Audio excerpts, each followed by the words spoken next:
Dette er den første af forhåbentlig mange små vejledningsvideoer i Golfbox Tournament. Den første vejledning jeg vil lave vil gennemgå opsætningen af en turnering. Husk, I kan altid pause videoen undervejs, så I selv kan følge med på jeres egen skærm. Vi starter med at klikke på turneringer og vælge opret ny. Her får vi lov til at give turneringen et navn, vælge en start- og slutdato og hvilken slags turnering det er, og en blank skabelon. Så får vi nogle forskellige punkter, vi skal igennem for at sætte turneringen op, og man starter simpelthen fra toppen af og bevæger sig mod bunden, for derefter at gå over i andre indstillinger og gøre det samme. Den første kolonne drejer sig om turneringsbestemmelser, og den anden kolonne er andre indstillinger inden for turneringer. Punktet rækker kan vi vælge forskellige måder at begrænse spillere inden for en række på. I den her turnering, jeg vælger at lave, begrænser jeg dem simpelthen bare på handicap og ikke andet, så jeg fjerner lige de forskellige muligheder. I A-rækken har de handicap fra 0 til 10, eller fra hvad det skal være til 10, og så tilføjer jeg en B-række og kalder den B, og vælger at det skal være en spillerrække. På samme måde tilføjer jeg en C-række, kalder den C, og vælger det en spillerrække. Og så tilpasser jeg lige handicap, så det passer i de forskellige rækker.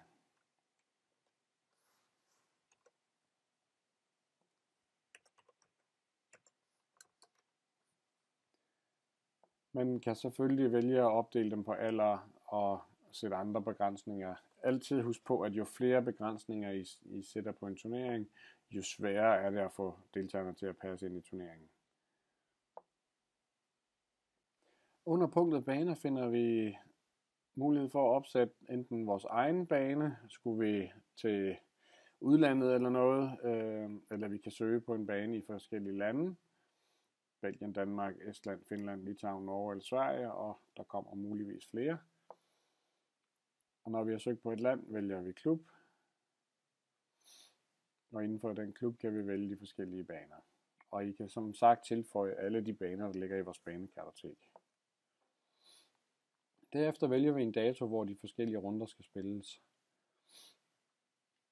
Og denne spiller vi kl. 8. Så trykker vi igennem. Runder og format er der, hvor vi sætter op, hvad skal de spille?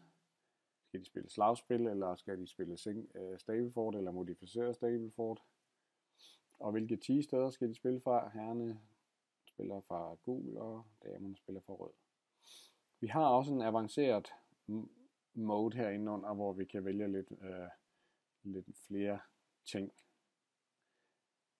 Avanceret mode, som vi kalder det. Og her kan vi vælge, hvis der er nogen, der skulle spille nogle runder på forskellige tider. Vi kan vælge, hvis der er nogen, der ikke spiller slagspil eller Stableford osv.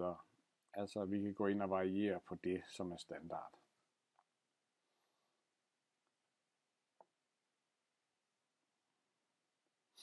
Punktet afgørelse går vi ind og vælger, om vi vil vise delte passer, om vi har omspil ved første plads. Når der kun er en runde, kan jeg ikke lave cut. Hvis jeg havde flere runder, kunne jeg lave cut under de forskellige rækker, eller jeg kunne gøre det på forsamlet for hele turneringen. Vi afgør i øjeblikket denne turnering på matematisk. Det betyder sidste 18, sidste 9, sidste 6, sidste 3 og sidste hul. Og det er altid banens sidste 9 huller, og ikke spillerens, hvis i tilfælde af, at de spiller en konstart.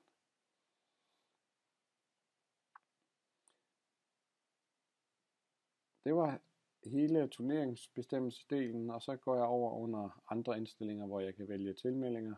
Jeg kan vælge åbningsdatoen og startdato, hvornår de skal lukke fra klokken det til klokken det. Jeg kan vælge, hvad det skal koste. Det skal koste 100 kroner, og af de 100 kroner har vi 25% moms.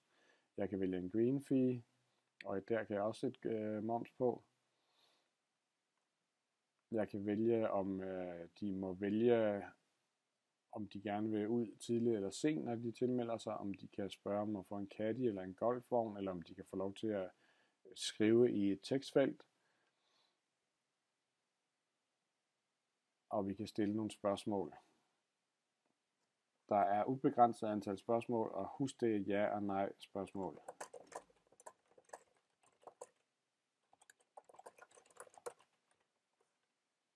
Så tænk jer om, når I stiller spørgsmålet.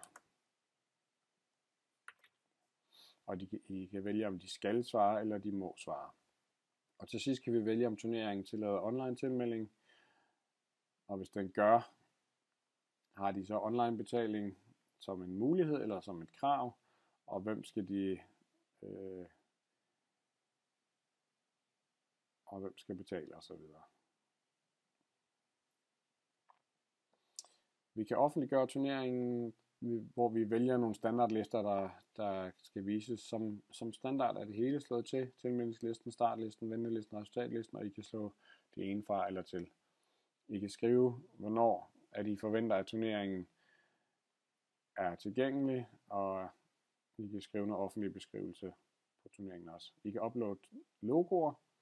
Her har vi udvidet mulighederne, så I nu kan vælge, om det skal være en JPEG, PNG eller en GIF-fil. I cirka de samme størrelser, som vi plejer, 120 til 40. Og hvis de er større eller mindre, forsøger systemet at skalere op og ned.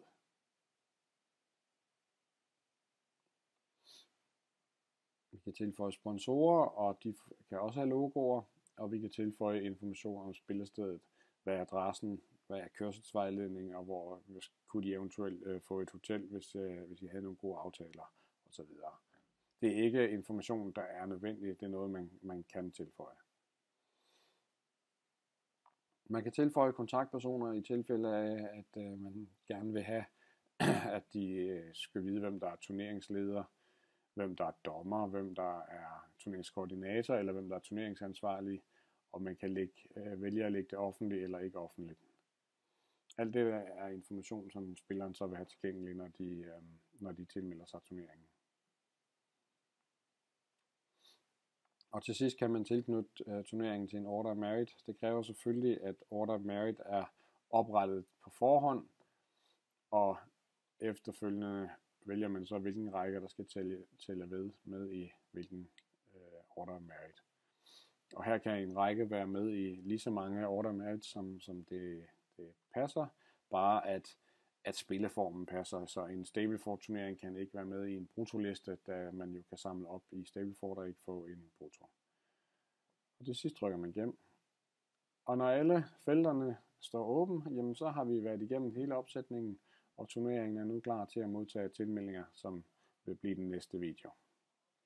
Jeg håber, I har fundet denne video lærerig og kan bruge den til noget.